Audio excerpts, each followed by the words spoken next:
નમસ્કાર।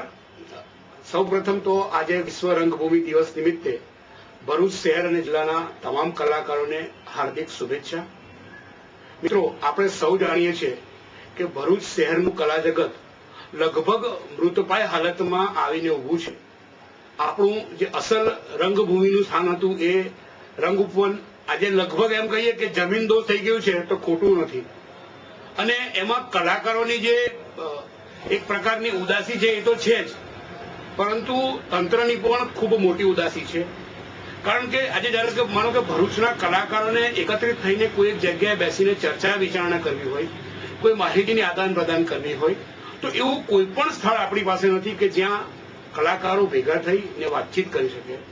આજે જ્યારે પંડિત ઓમકારનાથ હોલનું રિનોવેશન ચાલી રહ્યું છે અને લગભગ 50 લાખ રૂપિયાના ખર્ચે આખું આયોજન થવાનું છે, ત્યારે તંત્રને અને પોલિટિકલ લોકોને પણ મારી નમ્ર વિનંતી છે કે એનો જે બાગનો ભાગ છે ત્યાં આગળ કોઈક ગોળ બેઠક વ્યવસ્થા એવી રીતે બનાવવામાં આવે કે જ્યાં ઉપર છત પણ હોય અને કદાચ એવું છાપરું બનાવીને ગોળ ઝૂંપડી જેવું પણ બનાવવામાં આવે અને એને ક્રિએટર્સ હટનું નામ આપી અને ભરૂચ શહેર જિલ્લાના સર્જકો નિયમિતપણે અહીં બેસે એવું આયોજન કરે તો કદાચ 2010નો આજનો વિશ્વ રંગભૂમિ દિવસ લેખે લાગેલો ગણાશે।